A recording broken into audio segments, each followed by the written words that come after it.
बिस्मिल्लाहिर्रहमानिर्रहीम। अस्सलाम वालेकुम। मैं हूँ जलील खान कुराची। आप देख रहे हैं मेरा यूट्यूब चैनल। गुजरे वाला एक इंतहाई अफसोसनाक स्टोरी एक लड़की की जो अमेरिका में पाकिस्तान से पढ़ने के लिए जाती है। मेरे एक दोस्त हैं, उन्होंने ये स्टोरी मुझे सुनाई है और बाकायदा वो इस स्टोरी का आई विटनेस है। लड़की का नाम कराची से ताल्लुक़ है, कराची से किस एरिया से ताल्लुक़ है और उनके वालिद का क्या नाम है या बाकी सारी चीज़ें क्या हैं, ये जानबूझकर मैं आपके सामने नहीं रख रहा। लेकिन जस्ट आपको इतना बता देता हूँ कि लड़की का ताल्लुक़ कराची से है और वो अमेरिका में पढ़ाई करने के लिए स्कॉलरशिप बेस के ऊपर जाती है। वहाँ जाकर उनके साथ एक इंतहाई अफसोसनाक वाक़या पेश आता है और वाक़या आपके साथ शेयर करने का मतलब सिर्फ यही है कि आप अपनी बेटियों को अगर बाहर भेजते हैं पढ़ने के लिए, अच्छी बात है, पढ़ाना चाहिए, बाहर भी भेजना चाहिए, मैं इस चीज़ के खिलाफ नहीं हूँ। चाहे वो अपने ज़िले से बाहर की बात हो या अपने मुल्क से बाहर की बात हो, ये तमाम तर चीज़ें जो हैं ये आपको मलहूज़ खातिर रखना होंगी। उस लड़की को किस तरह एक हिंदुस्तानी लड़की ने ट्रैप किया, ट्रैप करने के बाद फिर एक मर्द के हाथे वो किस तरह चढ़ी और उसके बाद फिर उनके साथ क्या कुछ होता रहा और फिर उसका नतीजा रिजल्ट क्या निकला, यकीन माने आपके रोंगटे खड़े हो जाएंगे। एक मिडिल क्लास फैमिली से ताल्लुक है लड़की का, कराची से वो स्कॉलरशिप बेस के ऊपर अमेरिका में जाती है। पीछे दो भाई उनके हैं जो उनसे छोटे हैं, सबसे बड़ी ये लड़की थी और ये अमेरिका में जाती है। वहां जाकर क्योंकि वालिद इनके मिडिल क्लास से उनका ताल्लुक था, तो उन्होंने कुछ कर्ज इधर उधर से इकट्ठे उकट्ठे करके अपनी बेटी को अमेरिका भेजा। अब जहरी सी बात है, हर बंदे की ख्वाहिश होती है कि उनका बेटा बेटी अमेरिका, कनाडा, यूके किसी बड़े मुल्क में जाकर, तरक्की याफ्ता मुल्क में जाकर पढ़े, नाम रोशन करे और उसके बाद जहरी सी बात है फिर इनकम भी आएगी और नाम भी रोशन होगा। अगर बेटी आए तो बहुत अच्छी बात है कि वो पढ़ेगी और साथ अपना इस अमेरिका जैसे मुल्क में पढ़ेगी, तो जाहिर सी बात है एक नाम तो होगा, वालिदैन का सर फखर से बुलंद होगा। उनका उनके जो छोटे दो भाई हैं वो भी इस लायक हो जाएंगे क्योंकि इनकम भी वहां से आएगी, उनकी तवक्को ये थी। बहरहाल वालिद साहब ने इधर उधर से कुछ कर्ज कुर्ज इकट्ठा किया, इकट्ठा करने के बाद बेटी को दिया, बेटी अमेरिका चली गई। अमेरिका जाने के बाद क्योंकि 5 घंटे उनको अलाउ होते हैं, आप अपने टाइम के बाद स्टडी के बाद 5 घंटे आप जॉब कर सकते हैं। तो बेटी ने यही कहा कि अभी मैं जॉब ढूंढ रही हूँ और जाहिर सी बात है ऐसा ही होता है, जाकर उनको जॉब ढूंढनी पड़ती है और ये मुश्किल होता है किसी तरक्की याफ्ता मुल्क में जाकर आपको जाते जाते आपको जॉब मिल जाना। जॉब नहीं मिलती, ये बात दुरुस्त थी। क्योंकि बच्ची थी वो जॉब भी ढूंढ रही थी और साथ अपने अखराजात भी पूरे कर रही थी। वालिद पीछे से कुछ पैसे इकट्ठे उकट्ठे कर्ज के, कुछ कर्ज इकट्ठा उकट्ठा करके वो बेटी को भेज देता था और बेटी उनको यही कहती थी कि अब जॉब जो है अनकरीब मुझे मिल जाएगी और यूं मैं इंशाल्लाह अब सुखी हो जाऊंगी और अपनी अखराजात भी बर्दाश्त कर सकूंगी और अपने पीछे दो भाई छोटे जो छोड़कर गई थी, वालिदैन जो छोड़कर गई थी, उनको भी भेजूंगी और वालिदैन अपने कर्ज भी उतारेंगे। अगर जॉब उनको मिल जाती तो ऐसा मुमकिन भी हो सकता था, ये कोई बड़ी बात या कोई बड़ा दावा नहीं दिया। बहरहाल वो कुछ अरसा इस तरह चलती रही।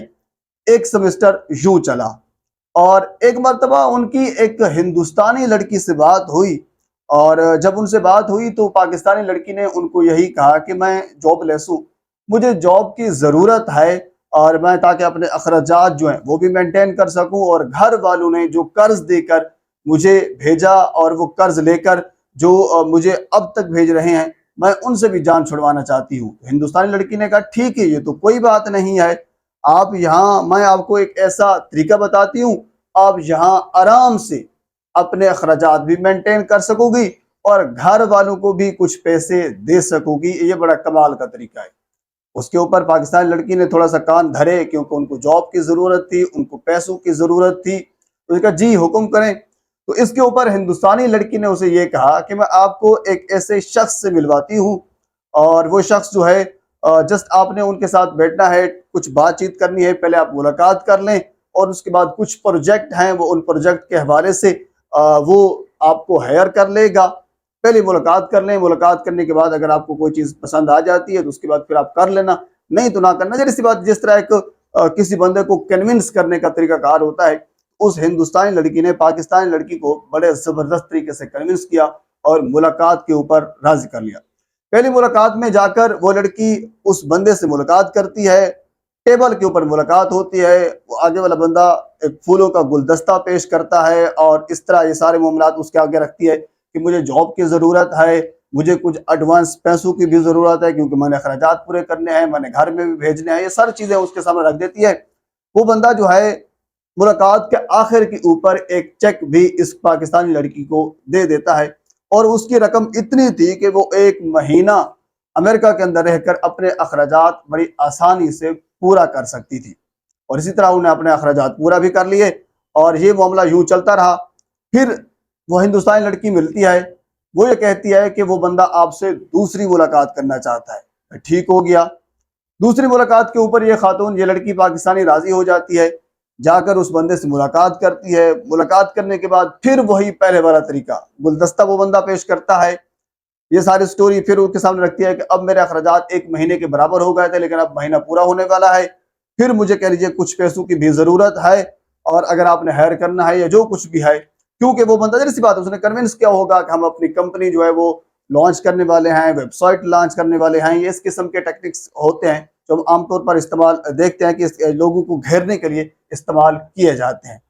तो यानी हम अपना प्रोग्राम जो है वो लॉन्च करने वाले हैं तो उसमें हम आपको बिठाएंगे, उसमें हम आपको हायर करेंगे वगैरह वगैरह, ये सारी चीजें होती हैं। दूसरी मुलाकात के अंदर बिल्कुल पहले वाला सीन हुआ, उन्होंने गुलदस्ता पेश करने के बाद मुलाकात के एंड के ऊपर एक चेक और भी दिया। लड़की ने कहा ये तो ठीक हो गया, चलो यार मेरा तो मामला सही निकल जाता है, यानी महीना भी चल जाता है, मुलाकात के एंड के ऊपर अभी वो कंपनी हायर भी मुझे नहीं कर रही लेकिन अभी से वो मुझे एडवांस भी दे रहे हैं और मेरे अखराजात भी पूरे कर रहे हैं। लड़की ये समझ रही थी हो सकता है कि उन्होंने मुझे यानी अपने तक वो रखा हो ताकि ये बच्ची जो है, ये लड़की जो है किसी दूसरी कंपनी में ना चली जाए वगैरह वगैरह।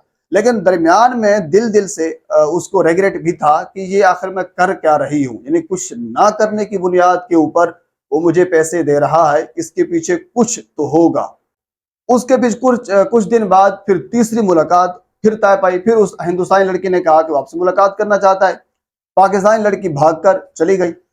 जब उनके पास गई, मुलाकात की, टेबल के ऊपर बैठे तो फिर उन्होंने कुछ अपनी डिमांड रखी जो कि इलीगल, जाहिर सी बात है गैर इखलाकी डिमांड थी। डिमांड रखने के बाद जब पाकिस्तानी लड़की ने वो सारी डिमांड देखी तो उन्होंने इनकार कर दिया, उन्होंने कहा ये बिल्कुल मैंने नहीं करना। ये सारी मुलाकात हुई, उसके बाद फिर वो लड़की वापस चली आई और जाकर हिंदुस्तानी लड़की जिसने प्रेफर किया था उनसे जाकर कहा कि आपने मेरे साथ अच्छा किया, आप मेरी इज्जत बेचना चाह रही हैं, आपने उस बंदे को तरफ मुझे भेजा जो 2 मुलाकातों के बाद अब तीसरी मुलाकात वो अपनी डिमांड के ऊपर आ गया है और उसने डिमांड भी ये रखी है जो कि गैर इखलाकी है, मैं पूरा नहीं कर सकती, मेरे खर्चात पूरे होते हैं हूँ, न होते हैं न हूँ, लेकिन मैं पूरे ये डिमांड्स नहीं कर सकूंगी।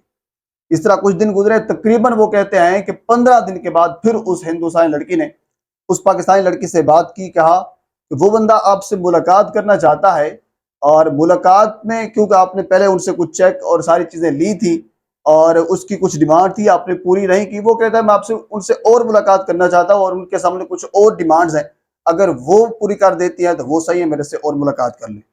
पाकिस्तानी लड़की फिर उनसे मुलाकात करने के लिए गई और मुलाकात में जब वो दौरान मुलाकात ये कहा गया कि नशा आवर जूस उस लड़की को पिलाया गया जिसकी वजह से उसकी हालत गैर हो गई और उसके बाद फिर उस बंदे ने जो कुछ उस लड़की के साथ किया, करने के बाद उसकी बाकायदा फुटेज वीडियोस रिकॉर्ड की और उनके मोबाइल से तमाम कॉन्टैक्ट नंबर जो हैं वो निकाले और वो अपने पास महफूज कर ले।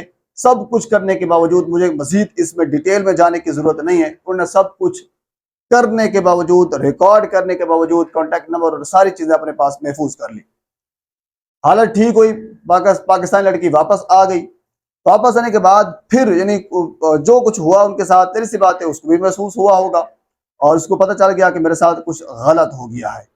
पर उसके दिल में अब क्या करती है, एक दयार गैर में एक लड़की थी, उनके पास पैसे भी नहीं थे, वो उसको ट्रैप भी किया गया, उसकी इज्जत भी लूट गई, सब कुछ उसके पास जो है चला गया। अब अगला सीन जो होने वाला है ये इंतहाई आम था जो उसको आखिरी स्टेप पर ले गया। इसके ऊपर फिर वो हिंदुस्तानी लड़की ने यह कहा कि वो बंदा जो आपसे मुलाकात कर रहा था उनके पास आपकी कुछ चीजें मौजूद हैं, वो आपको दिखाना चाहता है, हम इकट्ठे चलते हैं उनसे मुलाकात करके आते हैं, क्योंकि ये ना हो कि हमारा, क्योंकि वो एक चाहता है कि कि मैं इनको किसी और जगह पर पब्लिश करने से या भेजने से बेहतर है पहले आपको दिखा देता हूँ। अगर आपको इतराज है या कोई चीज़ आप मान लेती हैं तो वेल एंड गुड, नहीं तो फिर मेरी मर्जी होगी। पाकिस्तानी लड़की के दिल में जरा सी बात एक वसवसा पैदा हुआ कि कौन सी चीज़ें उनके पास है, और उनको पीछे वाला वाक़या भी याद आ रहा था जब नशा देकर उन्होंने सब कुछ किया था। वो उन तमाम तर चीज़ों को देखने के लिए एक मरतबा फिर उस लड़की के साथ होटल में उनसे मुलाकात करने के लिए चली गई। वहां पर जब गई तो उन्होंने वो तमाम तर वीडियोस, तस्वीर और कॉन्टैक्ट नंबर दिखाए और ये कहा कि आपके भाई बहन रिश्तेदार सारों के नंबर मेरे पास मौजूद हैं और ये आपकी वीडियोस हैं जो कुछ उस दिन हमने किया था। तो अगर आप मेरे साथ मिल जाती हैं, ये डिमांड्स मुसलसली कंटिन्यूसली पूरी करती रहती हैं और उसके बाद तो फिर सही, नहीं तो फिर ये कॉन्टैक्ट नंबर भी हमारे पास मौजूद हैं। तो ये सारी चीज़ें जो हैं हम आपके घर वालों को भेज देंगे और फिर मामला जो है वो आप जाने, आपका काम जाने। क्योंकि इससे पहले लड़की अपने घर वालों को, जब उनको पहली मर्तबा लड़के ने चेक दिया था तो उसने घर वालों को ये कहा था कि मेरी जॉब लग चुकी है और अब मैं आपको पैसे भेजूंगी। लड़की घर वालों से झूठ बोल चुकी थी कि मेरी जॉब लग चुकी है, लेकिन वो पैसे उस बंदे से ले रही थी। अब वो ये चाह रही थी कि अगर ये मामला खुलकर जाता है मेरे घर में तो मैं क्या मुंह दिखाने के लायक रह जाऊंगी। तो उसके बाद फिर घर वापस आती है लड़की और वो जहर खाती है और खुदकुशी कर लेती है। ये बिल्कुल सच्चा और कोटेड टू कोट जो वाक्य है मैंने आपके सामने रखा है, बिल्कुल कोट किया है। और उस लड़की का नाम भी पता है, कराची के किस एरिया से, उसके वालिद का नाम क्या है, सब कुछ सारी चीजें मौजूद है। मैं जानबूझकर छुपा रहा हूं ताकि मुनासिब नहीं है एक बच्ची का इस किस्म का जो ट्रेप हुई है और उसको फिर लोगों के सामने उसकी इज्जत उछाली जाए।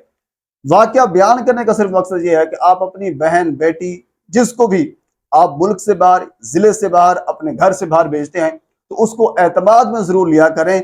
अगर उनको किसी चीज की जरूरत है तो जैसी तैसी वो पूरी करें, बजाय इसके कि वो शाही जिंदगी गुजारे। इससे बेहतर है कि वो अपने घर की जो एक उनको घर से मिलता है जो रुखा सूखा उसी पे गुजार ले तो वो बेहतर होगा। यानी इस तरबियत की भी जरूरत है और इस एतमाद की जरूरत है, और एतमाद वालिदैन ही अपने बहन बेटी बच्चों को दे सकते हैं। बहरहाल ये एक स्टोरी थी जो कि इंतहाई अफसोसनाक थी, मेरे तक पहुंची, एक दोस्त ने पूछा, मैंने सोचा आपके सामने रख दूं। और इसके अलावा अगर मजीद कोई चीज़ मेरे तक पहुंचती है तो हर वक्त आप तक पहुंचाने की कोशिश करूंगा। एक मरतबा आपसे गुजारिश है मेरे चैनल को सब्सक्राइब कर दें ताकि आने वाले हर इंफॉर्मेटिव वीडियो आप तक पहुंच सके। अल्लाह हाफिज।